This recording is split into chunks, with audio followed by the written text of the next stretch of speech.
ओम शांति। इस नदी की धार में ठंडी हवा आती तो है, नाव जर्जर ही सही लहरों से टकराती तो है।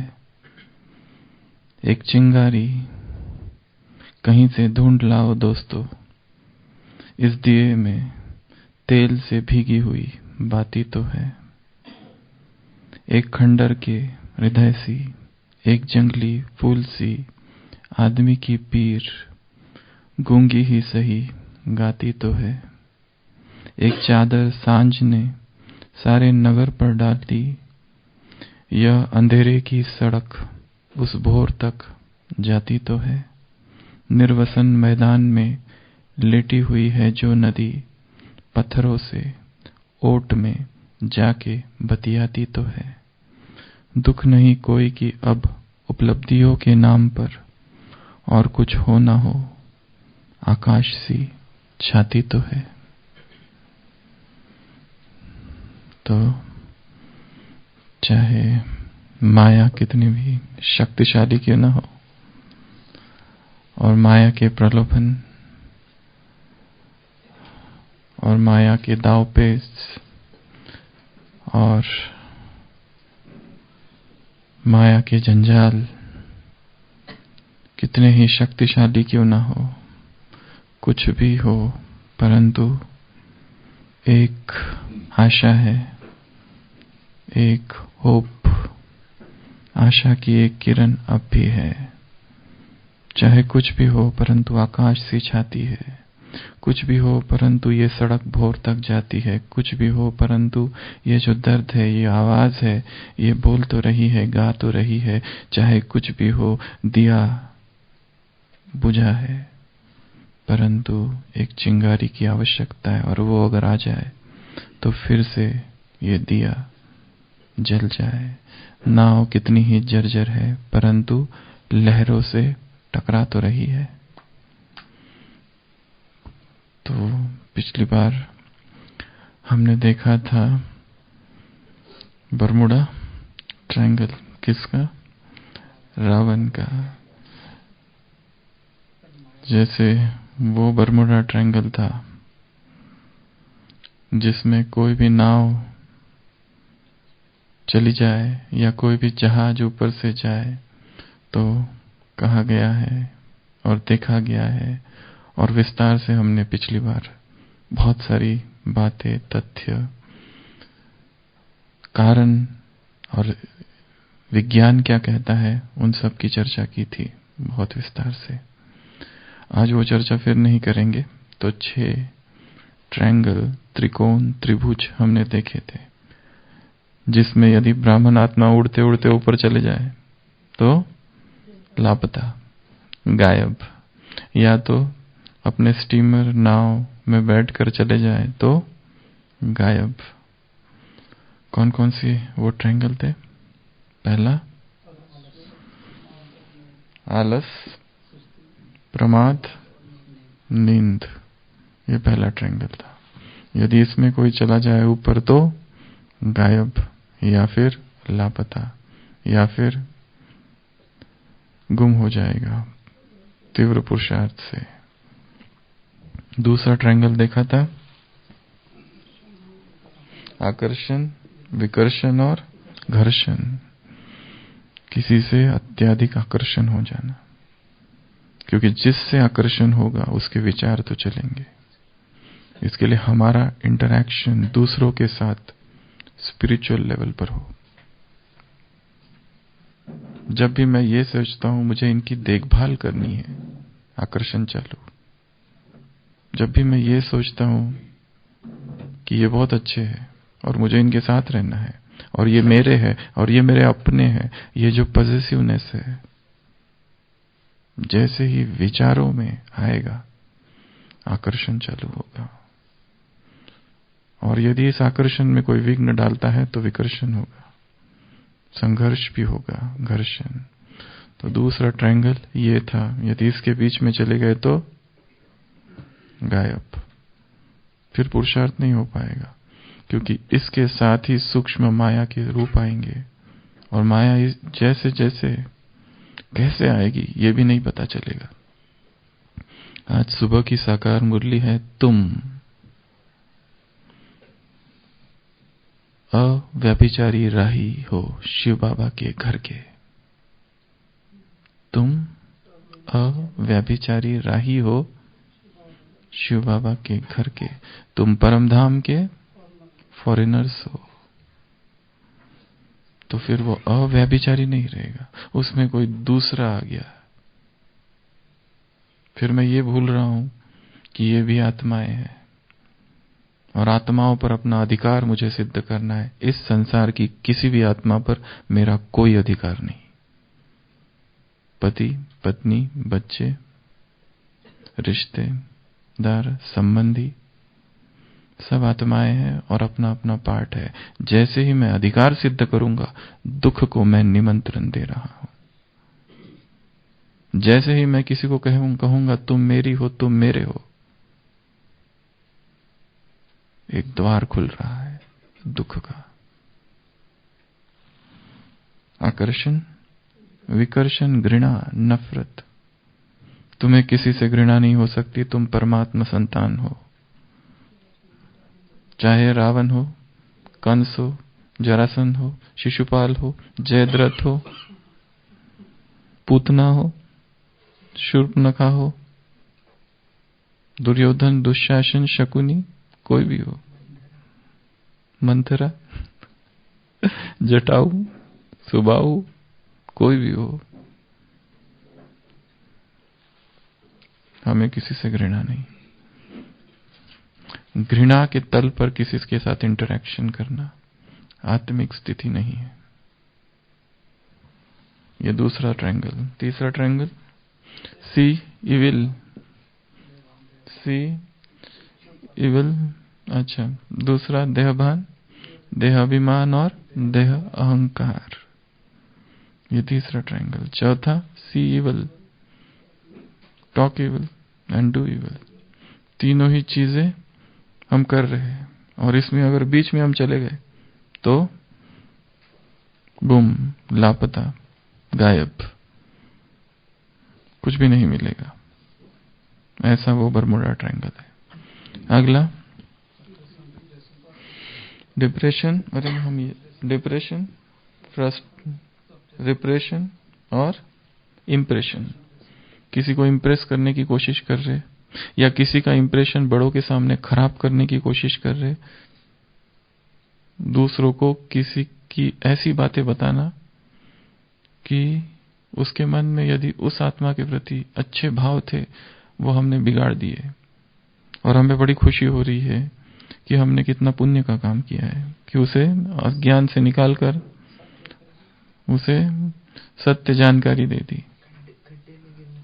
खड्डे में गिरने से बचाया। पर किसी एक आत्मा का इंप्रेशन किसी दूसरे आत्मा के मन में खराब कर देना, किसी का मन किसी के प्रति मैला कर देना, ये पुण्य की श्रेणी में आएगा या पाप की श्रेणी में आएगा? हम किसी को बहुत मानते हैं और कोई दूसरा आके हमें उस व्यक्ति के विषय में ऐसी ऐसी बातें बता देता है कि फिर हमारा उस व्यक्ति के साथ हम जब भी उसको देखेंगे वो सारी बातें याद आएगी।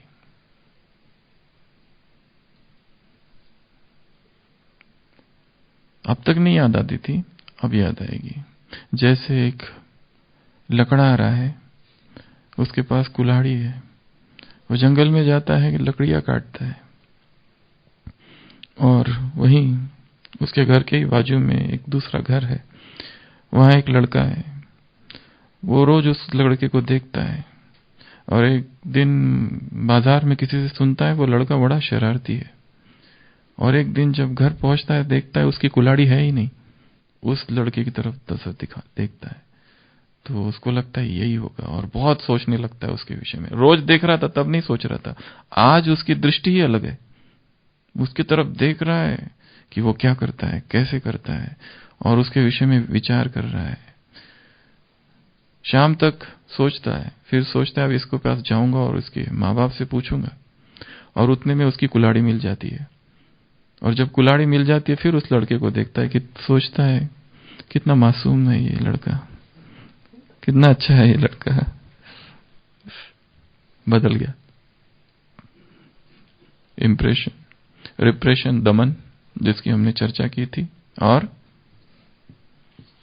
डिप्रेशन, उदासी, गहरी उदासी है, पता नहीं चलता है कारण क्या है, बता नहीं सकते किसी को क्यों उदास है, परंतु उदासी तो है। किसने सुनाया था स्थिति का ब्लड प्रेशर लो है और दिल शिकस्त का पसीना बह रहा है अंदर से, स्पिरिचुअल हार्ट अटैक, आध्यात्मिक दिल का दौरा, पर किसको बताए? बताइए, लोग कहेंगे अरे तुम मुरली नहीं पढ़ते, तुम्हारा योग नहीं है, पर उदासी तो है, पर कारण क्या है पता नहीं, डिप्रेशन। उसके बाद में परचिंतन, प्रदर्शन, परमत, ये बरमुडा ट्रायंगल। परचिंतन और परदर्शन पतन की जड़ है। The other is hell। सारा ध्यान स्व पर हो, दूसरों पर नहीं। वो क्या कर रहे हैं, वो क्या करता है, उसने क्या किया, इस पर के पर काटना इस ब्राह्मण जीवन का पुरुषार्थ है। दूसरा क्या करता है, दूसरे ने क्या किया, इससे मुझे कोई लेना देना नहीं। मुझे केवल उससे लेना देना है भगवान क्या कहता है, और वो मुझे करना है बस। दी अदर से बुद्धि को हटाना है। और यदि हम देखें अपनी दिनचर्या को, तो सारा दिन हमारा ध्यान दूसरों की तरफ है, दूसरे क्या कर रहे हैं, दूसरों के गुप्तचर बन के हम विचरण करते हैं। तो परदर्शन, परचिंतन, परमत, 6 हो गए, इतने ही ठीक है। आज हम आगे के 6 की डिस्कशन करेंगे। ईटिंग, इलेक्ट्रॉनिक्स, एक्सकर्शन, ये एक बरमुडा ट्रायंगल है।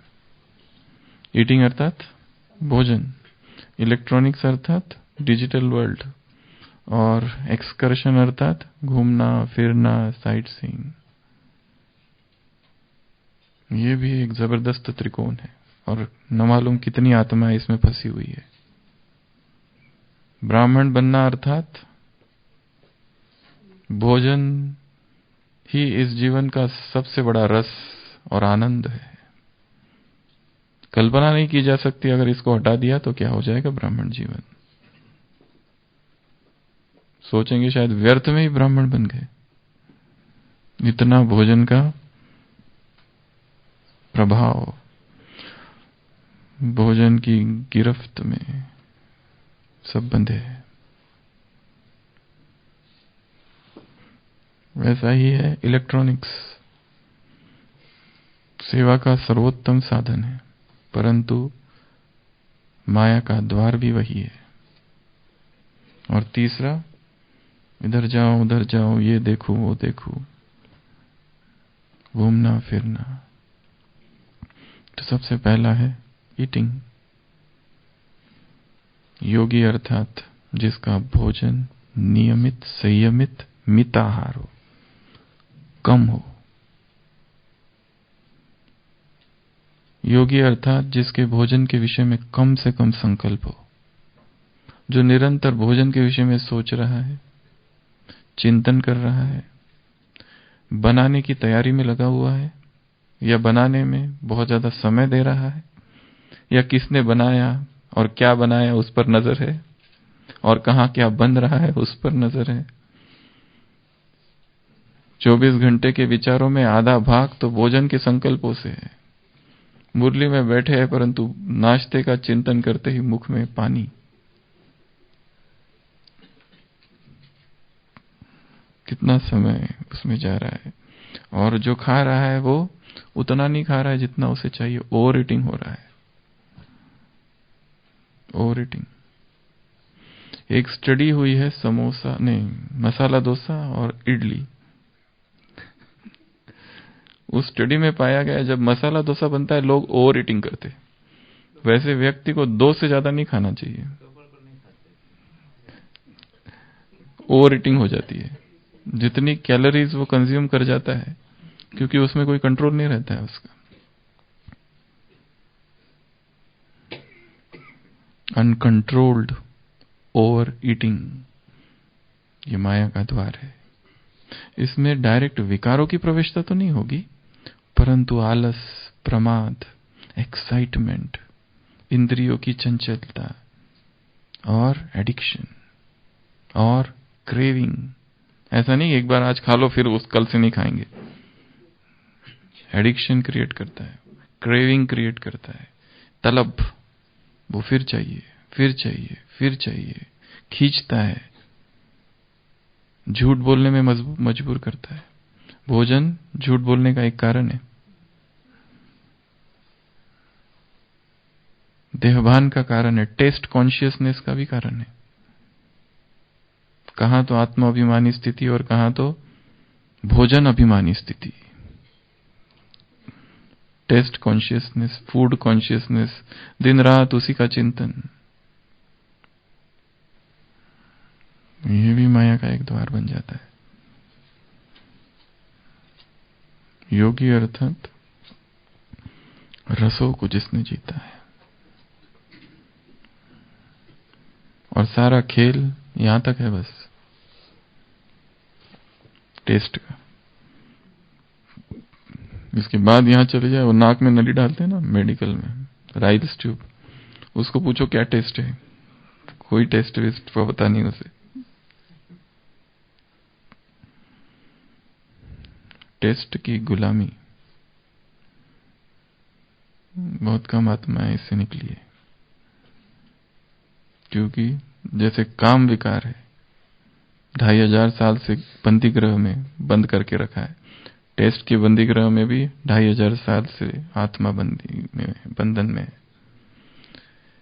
नियमित, संयमित, उचित, मिताहार और सम्यक आहार, ये सारे शब्द है योगी के। सम्यक आहार में 3 चीजें जो हमेशा हम कहते होनी चाहिए। सम्यक अर्थात राइट डाइट। पहली, वो भोजन ना हो जिससे आलस और प्रमाद और निद्रा है, खाया उसके बाद में नींद। दूसरा, वो भोजन जिससे उत्तेजना ना हो। अगर वो भोजन से उत्तेजना होती है, बहुत प्यास लगती है, और जिसमें बहुत नमक है और जिसमें बहुत मसाले और जिसमें तेल ही तेल है, विषय वैतरणी नदी से निकलकर तेल वैतरणी नदी में डुबकी लगा रहे हैं, जिसको 4-4 बार गर्म किया हुआ है। पहले आलू को गर्म किया, फिर उसकी सब्जी बनाई, तब फिर उसको गर्म किया, फिर उसको समोसे में जब डाला तब उसको फिर गर्म किया हुआ है। कोई चीज गर्म करने से बढ़ती है या कम होती है? ये लकड़ी को गर्म करो, क्या होता है? कम होगी या ज्यादा होगी? घर को जलाओ, कम होगा या बढ़ेगा? गरम कर करके, और उसमें भी वापस गरम करो। जितना ज्यादा गरम उतना ज्यादा एडिक्शन, जितनी बार पकाओ उतना अधिक एडिक्शन। एक ही चीज को 4-4 बार, प्रोसेस देखो, 4 चीजें ली जा रही है, चारों चीजों के बनने की प्रोसेस को यदि स्टडी किया गया है, हर एक को जलाया गया है, हर एक में अलग से तेल डाला गया है, और हर एक में अलग से नमक डाला गया है। ओवरऑल जो खाया जा रहा है उसमें तेल की मात्रा बहुत ज्यादा है, नमक की मात्रा बहुत ज्यादा है, उसमें तीखा है, उसमें मसाले हैं,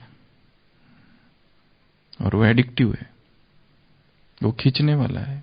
आज खाया कल बंद हो जाए ऐसा नहीं होगा, उसकी याद रहेगी, खींचेगा अपनी तरफ। योगी अर्थात जिसकी इंद्रिय क्या हो गई है? शीतल। और तीसरी बात, वो भोजन जो स्वास्थ्यवर्धक हो। ये 3 बातें हैं भोजन के विषय में। उत्तेजन आलस लाने वाला ना हो, उत्तेजना उत्पन्न करने वाला ना हो, और तीसरा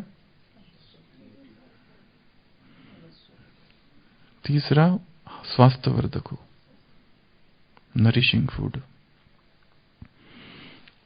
यदि कोई इसमें डूबा है तो थोड़ा सा बाहर निकलने का प्रयत्न करना है, थोड़ा सा, धीरे धीरे होगा, एकदम नहीं होगा। कोई भी डाइट तुरंत कभी भी चेंज नहीं करना। डाइट रिवॉल्यूशन नहीं है, इवोल्यूशन है। रिवॉल्यूशन नहीं करना, क्रांति करोगे तो धड़ाम से नीचे। इवोल्यूशन अर्थात धीरे धीरे धीरे धीरे बदलना उसको। और ऐसा कहा जाता है कि आप व्यक्ति के धर्म को बदल सकते हो पर डाइट को नहीं बदल सकते। धर्म परिवर्तन संभव है, डाइट परिवर्तन संभव नहीं है। कितना डूबा हुआ होता है व्यक्ति इसमें। और ओवर ईटिंग संयम की श्रेणी में नहीं आता है। आज ठीक नहीं बना, भोजन को देखते ही मूड ऑफ, भूख ही नहीं है। क्या ये योगी के लक्षण है? हम तो कहते हैं ब्रह्मा भोजन है। तो क्या ब्रह्मा भोजन वही होगा जो बहुत टेस्टी है? तब ब्रह्मा भोजन है, और जब टेस्टी नहीं तब हमारे पसंद का नहीं है, पेशेंट वाला भोजन।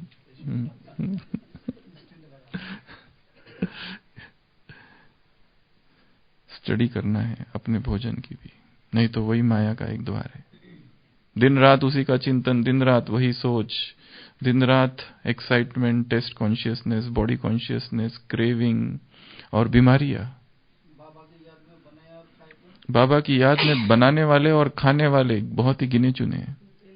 कौन किसकी याद में बना रहा है, पहले ये देखो, किसकी याद में बनाया जा रहा है? ढेर सारे लोग बना रहे हैं, कौन किसकी याद में? कोई अपने बेटे को याद कर रही है, बैठे तो है बाबा के भंडारे में, पर याद किसको किया जा रहा है? किसी को रोटी बनाते बनाते अपने बेटा बेटी याद आ गई और आंसू आ रहे हैं। अभी अभी शिव बाबा की याद थी, अभी बेटे की याद है। फिर दूसरे ने ओवरटेक किया, बीच में आ गया 4-10 मिनट के लिए सेवा करने, वो पता नहीं किस संकल्प से आया था और वो बना के चला गया। फिर दूसरा कोई आया, फिर तीसरा कोई आया, तो ढेर सारे लोगों के वाइब्रेशंस उसमें है। वो तो बहुत अच्छी बात है कि अगर याद में बनाया जाए तो शक्तिशाली है, परंतु याद में बनाया हुआ और याद में खाया हुआ ये भोजन शक्तिशाली है। दुख भंजक भोजन, वहां पे बोर्ड लगा हुआ है भंडारे में। कौन सी मुरली है आशीष भाई? 18 फरवरी 1988, अव्यक्त वाणी ब्रह्मा भोजन पर। ये भोजन दुखभंजक भोजन है, ये दवा भी है, ये दुआ भी है, परंतु यदि वो भोजन याद में बनाया जाए और याद में स्वीकार किया जाए तो भोजन। दूसरा बताया इलेक्ट्रॉनिक्स, डिजिटल डिटैचमेंट। लंबी क्लास कराई है मंजू बेन ने इस पर। ऑक्टोपस ग्रिप, पकड़े हुए जकड़े हुए, एक ही देखना है हमारा टाइम सोशल मीडिया पर इतना ना चला जाए कि पुरुषार्थ का अपहरण हो जाए,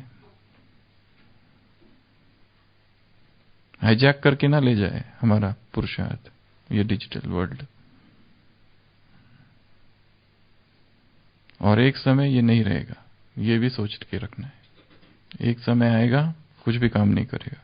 ये जो मोबाइल है इसमें इंटरनेट नहीं, इसमें रेंज नहीं, नेटवर्क नहीं, तो क्या है, ये डब्बा बन जाएगा एक बस, और कुछ भी नहीं। पड़े रहेंगे ऐसे और कोई उठाएगा भी नहीं।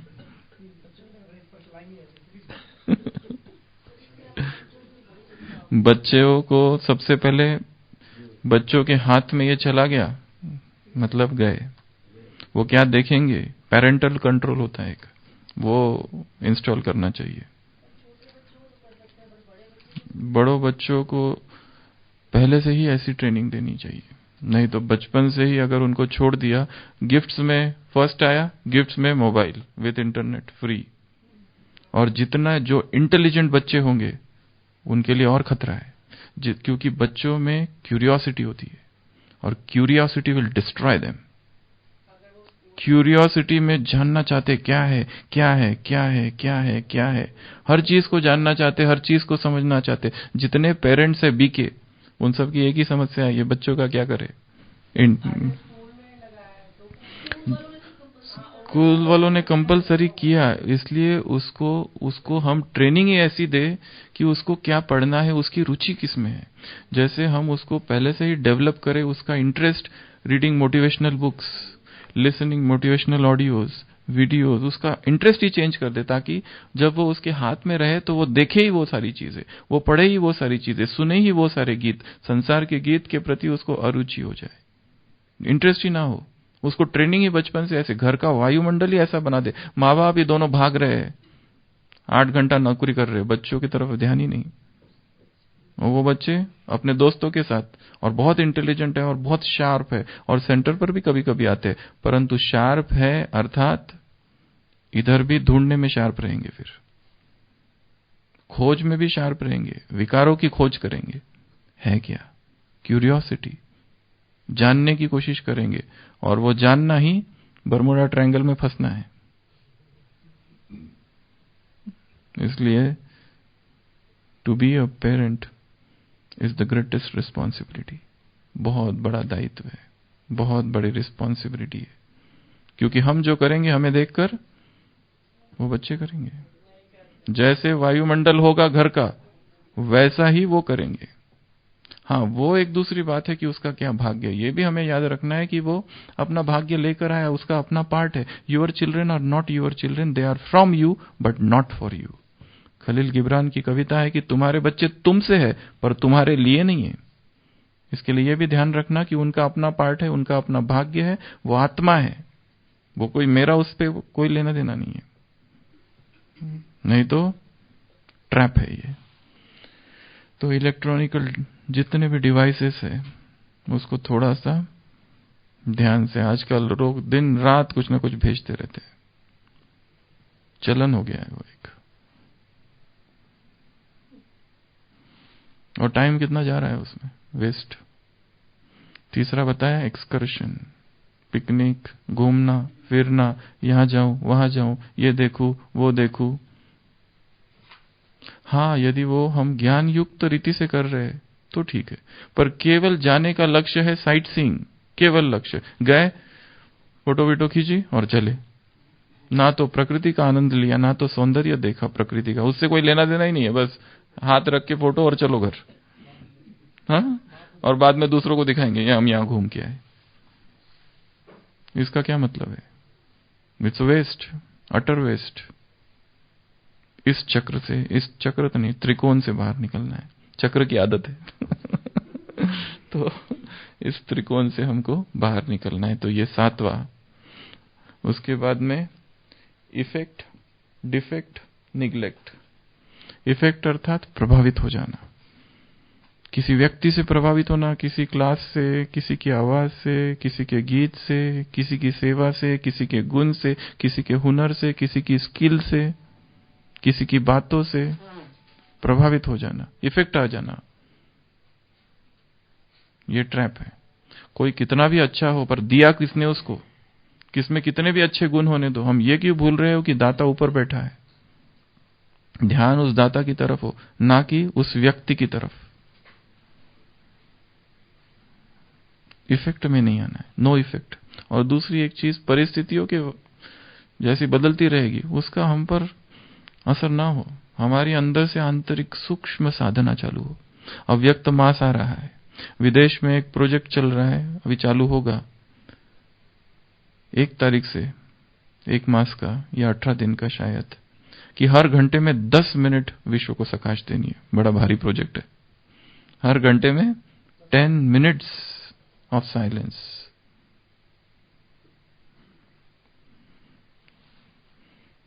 इफेक्ट नहीं आने देना है। और यदि आ रहा है, हम टच मी नॉट प्लांट है, वो छुई मुई है, फटाफट इफेक्ट हो जाता है। किसी ने कुछ कह दिया, उदास, किसी ने कुछ गलत व्यवहार कर दिया, उदास। दुख लेना, क्या ये श्रीमत है? दुखी हो जाना, क्राइंग, योग की धूप से कहां, ये धूप निकल ही नहीं रही है ठंडी बहुत है, आलस अलबेलेपन की ठंडी बहुत ज्यादा है, आंसुओं की टंकी कहां क्यों नहीं सूख रही है। दो इफेक्ट। उसके बाद में डिफेक्ट।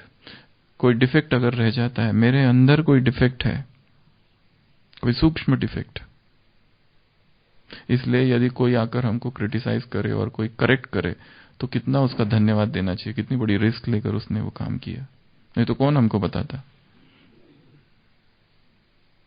बुरा तो लगेगा थोड़ी देर के लिए, परंतु बहुत फायदे वाली चीज कर गया वो।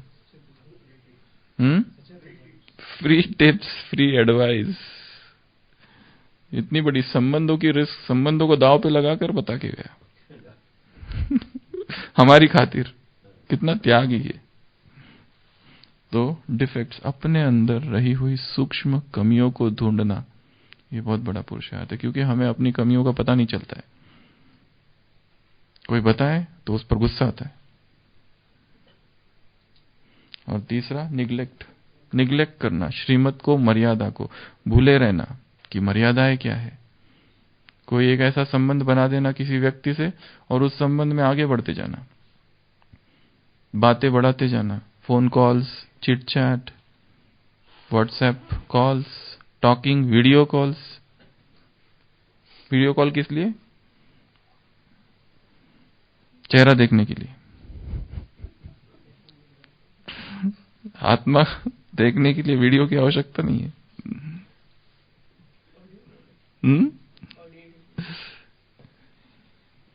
मर्यादाओं को भूलना, सेवा के नाम, ऊपर से सेवा का नाम, अंदर कुछ और। हम दोनों साथ में सेवा करते हैं, हम दोनों साथ में ये करते हैं, पर अंदर से कुछ गलत या कुछ और ही चालू है। अंदर कुछ, बाहर कुछ, खौफनाक व्यक्तित्व। तो इफेक्ट, डिफेक्ट और निग्लेक्ट, इससे ये भी एक बरमूडा ट्रायंगल है, जिसमें अगर चले गए तो गए। तो ये 8वां। उसके बाद में नेक्स्ट बरमूडा ट्रायंगल, ब्राह्मण जीवन का, इसको डेविल्स ट्रायंगल भी कहते हैं, शैतान का त्रिकोण। नेक्स्ट नाम, मान और शान। हमारा नाम हो जाए, दूसरे हमको क्या करें? मान। लास्ट संडे की मुरली थी सेवाधारी की, कुछ निशानियां बताई थी। सबसे पहली निशानी थी निर्मान, जिसे मान की कोई इच्छा नहीं है। जो स्वयं निर्माण है उसके पीछे मान स्वतः आता है, वह स्वयं, उसे, उसका झुकना दूसरों को झुकाएगा, उसे किसी को झुकाने की आवश्यकता नहीं है। तो जहां नाम की इच्छा है कि बहुत नाम हो जाए, उसके साथ ढेर सारी माया चालू होती है, क्योंकि नाम बनाने के लिए, करने के लिए हम ऐसी सेवा करें, उसके पीछे लक्ष्य है कि नाम हो जाए। जैसे महाभारत में दिखाया है, बीच में कहीं जब युधिष्ठिर का राज्याभिषेक हो जाता है तो दुर्योधन बहुत क्रोध में है, तो उसके मामा उसको एक युक्ति बताते, अब तुम एक काम करो, युधिष्ठिर की लोकप्रियता बहुत बढ़ रही है, अब तुम लोकप्रिय होना चाहिए, तुम दान देना चालू करो। राजकोष से सारा खजाना वो खाली करने लगता है, जो भी आए उसको दान दान दान दान दान। पर दान देने के पीछे उसकी जो मंशा है वो कोई वैसी नहीं है निस्वार्थ, वो कुछ चाहता है उसमें कि मेरा नाम मिल जाए, मुझे क्यों, मैं पॉपुलर नहीं हो रहा हूं। जैसे युधिष्ठिर इतना लोकप्रिय हो रहा है, मैं क्यों नहीं हो रहा हूं। तो नाम की कामना बहुत ही भटकाएगी व्यक्ति को, कुछ कुछ करने लगाएगी जो उसने सोचा नहीं था वो। फिर मान, मान मिले, हम जाए तो लोग खड़े हो जाए, खड़े ही नहीं हुए। एक नेताजी गए, भाषण दिया धुआंधार, और उसके बाद में लोगों ने मालाएं पहनाई, और फिर उसके बाद में वो इतना दुखी, तो लोगों ने पूछा उसके साथियों ने, क्यों तुम दुखी हो, इतना अच्छा भाषण हुआ, स्वागत भी हुआ। उसने कहा पूरे 12 हारों का पैसा चुका था, 11 ही डाली गई, 11 भी, एक कहां गई हार, एक हार कहां गया। हाँ, फिर पैसे देके करना पड़ता है सब एक माला कम थी। तो और शान, शान अर्थात प्रतिष्ठा, शान अर्थात पोजीशन, शान अर्थात हम ये है, हम वो है, हम याऊ है, हम त्याऊ है, हमने ये किया, हमने वो किया, हमने ऐसी भी सेवा की, हमने वो भी सेवा की, हमारा ये हमारा सेवा है, ये हमारा रिपोर्ट है। तब तक ये देखो हम घूम के आते हैं, ये हमारे सेवा का रिपोर्ट, बड़ी प्रगति पत्र, हाँ, फोटो एल्बम, ये देखो हम यहाँ पे ये भी आके गया, वहां पे वो भी आके गया, हमारा इसके साथ भी फोटो है, हमारा उसके साथ भी फोटो है। बड़ा शान, तो ये भी सूक्ष्म शान की इच्छा, ये भी एक ट्रैप है। नाम का नाम हो जाए, मान, बहुत मान मिल जाए, और शान, पर ये गिराने वाले हैं सब। जैसे एक व्यक्ति होता है जो झाड़ पर चढ़ जाता है ऊपर, और वहां से निकल नहीं पाता फिर, क्योंकि वो इतना ऊंचा झाड़ होता है, नीचे देखता है तो डरता है, कैसे उतरू अब, तो भीड़ इकट्ठा, चिल्लाता है, लोग इकट्ठा हो जाते हैं, अब इसको कैसे निकाले। तो एक इंटेलिजेंट व्यक्ति आता है, वो कहता है मुझे पता है, मैं हमेशा ये चीज करता हूँ, इसके पहले भी ऐसा हुआ था, मुझे चांस दिया जाए। तो बोलते हैं अच्छा, तो रस्सी लेके आओ, रस्सी लाता है, फेंकता है ऊपर, और उस व्यक्ति को कहता है पकड़ो, तो वो पकड़ता है। बोलता है आप क्या करना है, मैं जैसा बोलता हूं वैसे करते जाओ, अपने कमर में बांध लो। बोलता है बांध लिया, अब आप कुछ नहीं, और वो जोर से खींचता है उसको, और धड़ाम से नीचे गिरता है वो। वो कहता है ये कैसी युक्ति थी नीचे लाने की, ये तो फ्रैक्चर हो गया, क्या आपको, आर यू श्योर कि ऐसा ही किया था। वो कहता है आप कहते हो ना हमेशा करता हूं। हाँ हमेशा तो कहता हूं, केवल ये याद नहीं था कि पिछली बार वो आदमी झाड़ पे था या कुएं में था। क्योंकि पिछली बार तो बाहर निकल गया था, क्योंकि कुएं से निकाला था उसको, पर इस बार वो ऊपर है। तो हम किस पर विश्वास कर रहे हैं, और कौन हमको बचा रहा है या गिरा रहा है, ये सारी चीजें बचा रही है या गिरा रही है, ये खुद ही जज करना है, सोचना है, समझना है। तो ये एक ट्रायंगल है। अगला ट्रायंगल है जिस पर एक पूरी क्लास हुई थी, कोटेशन, क्वेश्चन और करेक्शन। दूसरों को कोट करना, इसने भी तो ऐसा किया, ये भी तो ऐसा करते, ये 20 साल से यहाँ पर रहती है, ये ऐसा करते हैं, ये भोजन करते समय बात करते, हमने किया तो क्या हुआ, इनको हमने सोते हुए देखा। कल हमने किसी को देखा, वो ये पूरी शाल ऊपर से नीचे तक योग में चेहरा था ही नहीं, पूरा ऊपर से कंप्लीट ढाला हुआ ठंडी की वजह से। हाँ।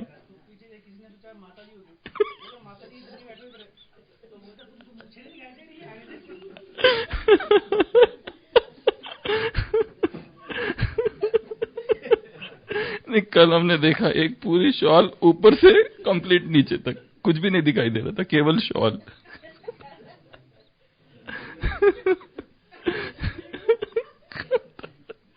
कौन पूछे, कंप्लीट अशरीर, ये भी नहीं पता कि शॉल ऊपर है। ऐसी पावरफुल बीज रूप स्थिति, गुप्त। तो कोट करना, दूसरों ने ये किया, इसने ये किया, ये भी बहन ऐसी करती है, ये इतनी पुरानी है, हमने किया तो क्या हुआ, गोदनी में करता। फिर दूसरा है क्वेश्चंस। क्वेश्चंस ही क्वेश्चंस है जीवन में, इतने प्रश्न, इतने प्रश्न, इतने प्रश्न है, यहाँ ऐसा क्यों, वहां वैसा क्यों, मधुबन में ऐसा होता है, वहां वैसा होता है, ये लोग ऐसा करते हैं, और अपने जीवन के ढेर सारे प्रश्न है, और इन कोई प्रश्नों का कोई उत्तर नहीं है। क्योंकि जिसके पास प्रश्न लेके जाते हैं, वो जो उत्तर देते हैं उसमें से 10 प्रश्न और निकालते हैं, और फिर किसी दूसरे के पास जाते हैं पूछने। प्रश्नों के जंगल में घूम रहे। जीवन प्रश्नमयी है, प्रश्न चित्त, प्रसन्न चित्त नहीं, प्रश्न चित्त। तो ये जंजाल है। और तीसरा बताया करेक्शन, दूसरों को ठीक करना, दूसरों को जाके बताना तुम सो रहे थे योग में, ध्यान रखना अगली बार से। अब जिसको बता दिया वो इस अवसर की खोज में है कि ये कब सोता है। जिसने मुझे बताया मुझे करेक्ट करना है वो नहीं है, क्योंकि यहां प्रश्न अब सोने और जागने और योग का नहीं रहा, यहां अहंकार की लड़ाई चालू है अब, कि इसने ऐसा क्यों कहा और कहा, कैसे कहा, इसकी इतनी जरूरत। हाँ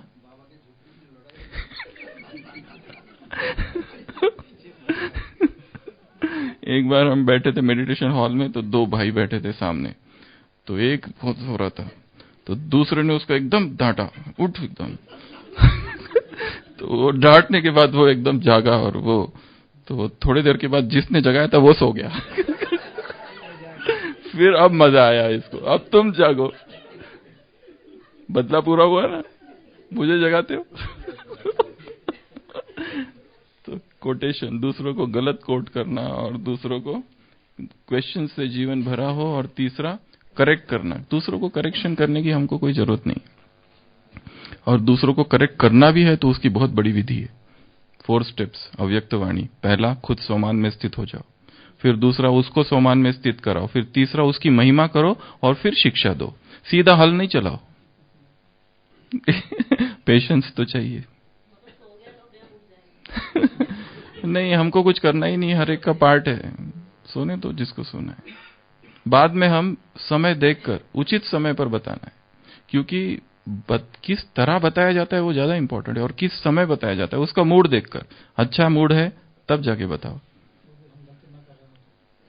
और हम ही सो रहे हैं तो वो हमको पकड़ लेगा एक दिन, और यहाँ पे बड़ी गहरी चोट लगती है। योगी को यदि कोई बताए उसके योग के ऊपर, आप बिल्कुल ये नहीं कर सकते, हाथ नहीं लगा सकते उसके योग को।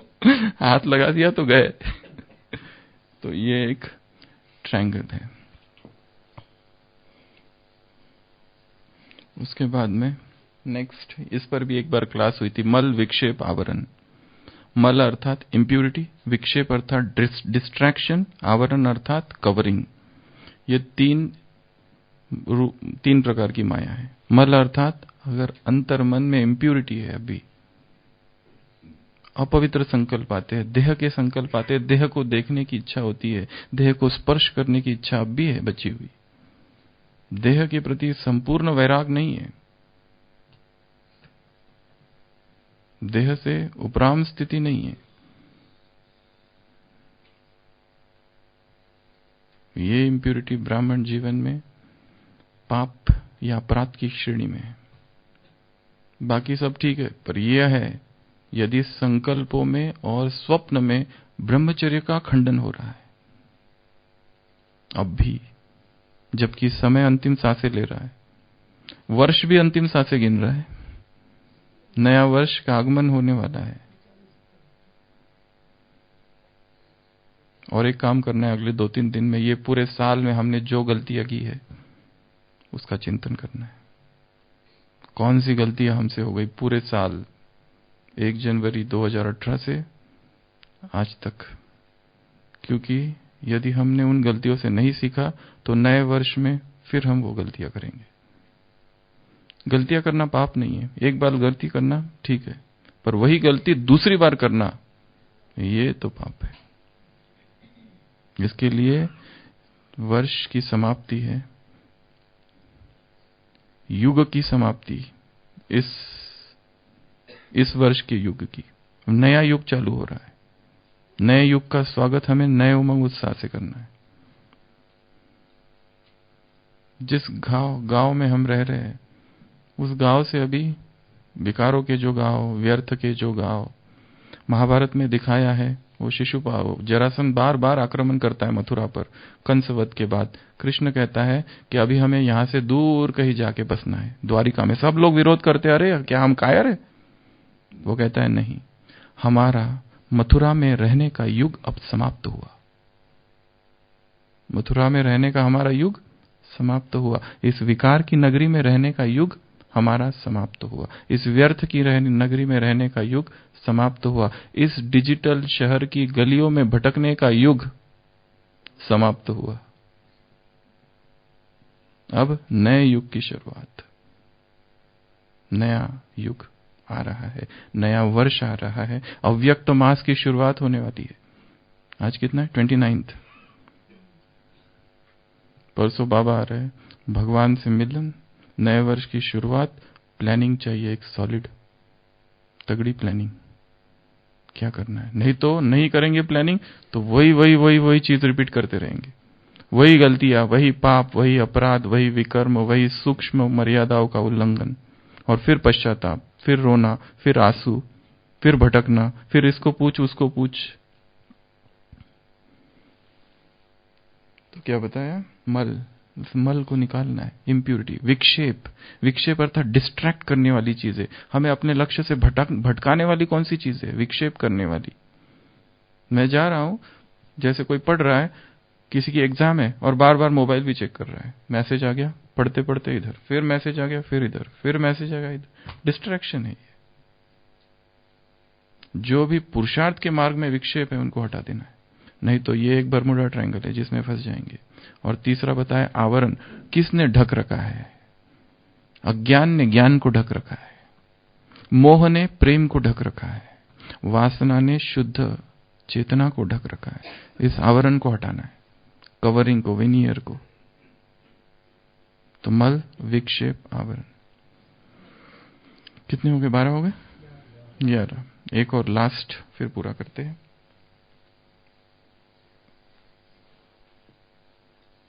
इसकी तो हम 12 तक इसको बनाकर छोड़ रहे, पर इस ऐसे बहुत सारे आएंगे, जैसे आदि व्याधि उपाधि, आदि दैविक, आदि भौतिक, आदि आध्यात्मिक, ये बहुत सारे मुरलियों में 3-3 बातें आती है, पर पॉजिटिव वाली ज्यादा आती है।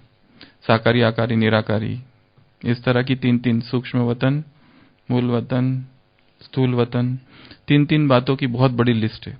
तो ये भी एक काम आप चिंतन के लिए ले सकते हैं कि इसकी एक लिस्ट बनाई। कई लोगों ने बनाई भी है, परंतु हम खुद बनाए अपने चिंतन से, और रोज की मुरली से निकालकर, रोज की मुरली से निकालना है कुछ चिंतन की बातें, 3-3 वाली बातें। ऐसी 2-2 वाली बातें भी है और 3-3 वाली बातें भी है, 4-4 वाली भी है, 5-5 वाली कम है।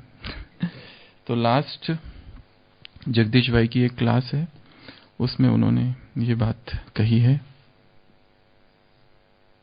अट्रैक्शन, डिस्ट्रैक्शन और डिस्टॉर्शन। अट्रैक्शन, डिस्ट्रैक्शन और डिस्टॉर्शन। वैसे हमने ये वाली पॉइंट दूसरी जगह कवर भी किए, आकर्षण में आ गया या डिस्ट्रैक्शन में भी आ गया, पर उन्होंने खास एक विशेष एक क्लास इस पर कराई है। अट्रैक्शन, क्योंकि इसमें एक डिस्टॉर्शन एक नया शब्द है।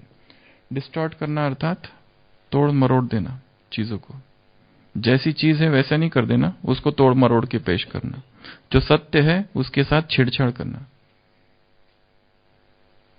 उसको कहते हैं distort the truth, the facts. जैसे बाबा ने कहा है वैसे ना लेकर उसके साथ में अपनी मत, उसकी मिलावट करना और कुछ उसमें करते जाना। तो ये सारी जो चीजें हैं करना, ये अट्रैक्शन, डिस्ट्रैक्शन और डिस्टॉर्शन, या तो एक ये ले सकते हैं या तो दूसरा और एक है 12वें की जगह। ये तो है ही है, पर ये क्योंकि रिपीट हुआ है इसके लिए एक दूसरा ले लो 12वां, कर्ज, मर्ज और मर्ज। एक है कर्ज, स्थूल कर्जा और सूक्ष्म कर्जा। एक है मर्ज, मर्ज अर्थात बीमारी, और तीसरा है मर्ज। ये भी 3 एक बरमुडा ट्रायंगल है। मर्ज अर्थात मर्ज हो जाना, सारे दैवी संस्कार, यहाँ की मर्यादाएं, यहाँ की बातें, ये भूल ही जाना कि हम ब्राह्मण हैं कुछ समय के लिए कभी कभी। इसके लिए कल की मुरली में था ना, 5 चीजें याद रखो। तुमने 5 चीजों को पहचाना है, कौन कौन सी? स्वयं को, बाप को, कर्तव्य को, समय को, ब्राह्मण परिवार को।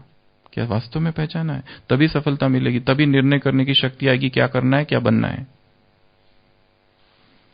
तो कर्ज, कर्ज अर्थात ऋण। हम इंडिपेंडेंट हो, किसी के कर्जदार ना हो, किसी से कुछ लेना देना नहीं, किसी से कुछ करना नहीं। जिससे कुछ लिया है उसको वापस दे दो, पैसा है फ्री हो जाओ। ऐसा नहीं कि वो तो अपना दोस्त ही है, क्या फर्क पड़ता है। जिससे पैसे लिए सारा क्लियर करो अकाउंट, सूक्ष्म स्थूल सब कुछ। कोई हमें कर्जदार होकर मरना नहीं है, नहीं तो वापस आना पड़ेगा। 10 रुपए भी अगर किसी के रह गए तो देने तो पड़ेंगे ना वो भी है तो कर्जदार नहीं बनना है। मर्ज दूसरा है, मर्ज, मर्ज अर्थात बीमारी, कोई व्याधि। किसी भी व्याधि से हम ग्रस्त ना हो, मन की भी, शरीर की भी। ऐसा स्वास्थ्य, संपूर्ण सर्वांगिक स्वास्थ्य के साथ हम जाए। और तीसरा बताए मर्ज, सारे खजाने, प्राप्तियां, संगम युग, बाबा ने क्या क्या वरदान दिए वो सब मर्ज हो जाना। तो ये एक बरमुडा ट्रायंगल है 12वां। एडिशनल में वो भी कर सकते क्योंकि पर वो रिपीट हुआ है। तो ऐसी ये 12 चीजें, 12 अर्थात 36 चीजें हैं जिनको हमें ध्यान देना है। और जैसे कहा कि नया वर्ष चालू हो रहा है और अव्यक्त मास के लिए आपके कुछ सजेशंस होंगे तो आप लिख के भेज सकते हैं कि क्या किया जाए संगठित रूप से। इंडिविजुअल तो हर एक करेगा ही, पर यहां पर इस क्लास में क्या किया जाए वो आप बता सकते हैं कि ये लिया जाए हर दिन और किस तरह लिया जाए, और सब लोग एक रस हो के कौन सा पुरुषार्थ करे। ठीक है, ओम शांति।